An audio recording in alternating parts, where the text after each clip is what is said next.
guys give me tickets all the time. I'm gonna lose my car.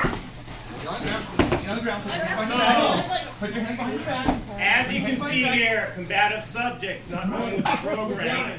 One of the most dangerous things when somebody is resisting way I'm is gonna have that they are actually a danger to themselves and getting hurt. Take my car away. So the very first thing we're going to do is try and get them into custody like this. Calm down. And handcuff. Under arrest for trespassing. If they continue to be resistive, I'm not don't resisting. go along with the program, then we'll go ahead and 55, 16 implement other feet. measures. We did a wrap. I'm not resisting. Sir, come down or we're gonna have to put you in a To restraint actually device. secure them more completely. Stop so grabbing my that hand, sir. They're not a danger to themselves or a danger to the officers.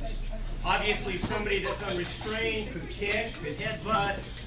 We've had people slam their heads against the concrete when they're in a position like this because they're thrashing about. So what we're trying to do is to prevent any injury to the suspect as well as to officers.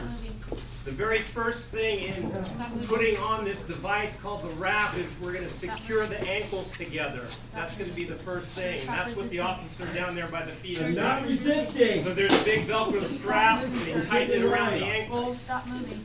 so that the subject then can't separate. Stop the resisting. Take this. Stop it. The next thing that happens is this device that is on the legs gets put on, and there's two supports within that Stop resisting. wrap there that will prevent the person from bending their knees.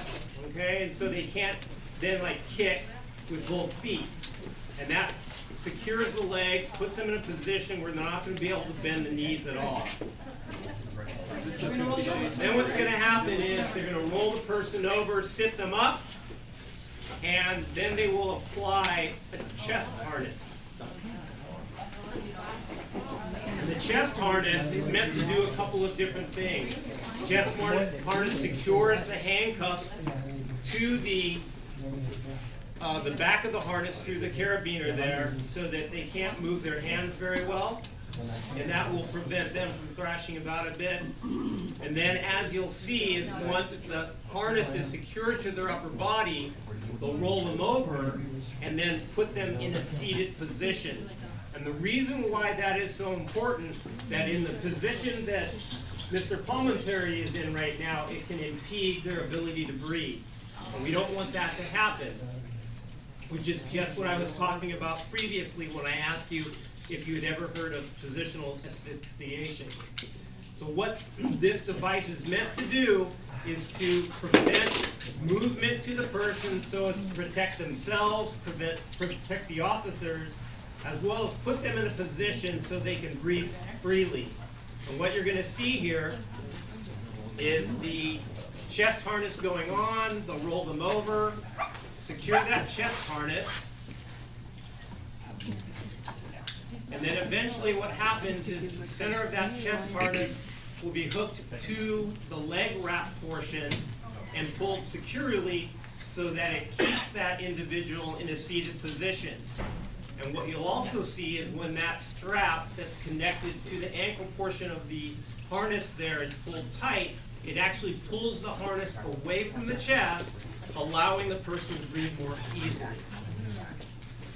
Once the person is in this position, it's very, very difficult to move.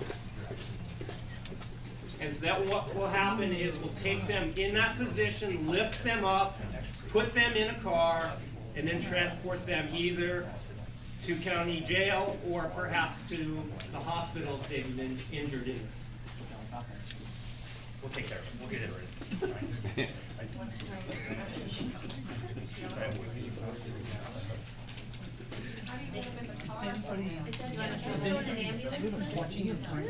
So, from beginning, we went to the car. What happens is we'll have 3 officers minimum wrap our arms underneath his, through his armpits, underneath his armpits.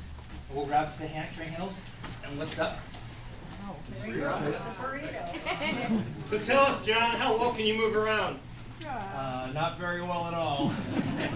If you wanted to fight the officers, do you think there is any chance of being able to do that? Only my ankles. Only his ankles. The other thing that happens that we didn't do in this case is oftentimes when arrestees are put in this position, they'll spit at us, and so we'll go ahead and put a spit mask on them. And that allows the spit to be enclosed within the mask, but still allows them to be able to breathe. Do you all have these racks in your cars? We have 3 of these units, and they're in the supervisor's cars right now. And so when, like you heard, I don't know if you heard Officer Tonello pretend like he's asking on his radio that he needs a wrap, then we will respond, supervisors in the field will respond code 3 with the wrap. It's also written into our use of force policy that using this is technically what we call a use of force, and that has to be investigated by a supervisor as well to make sure everything's being done correctly and within policy. It's not really considered last resort per se.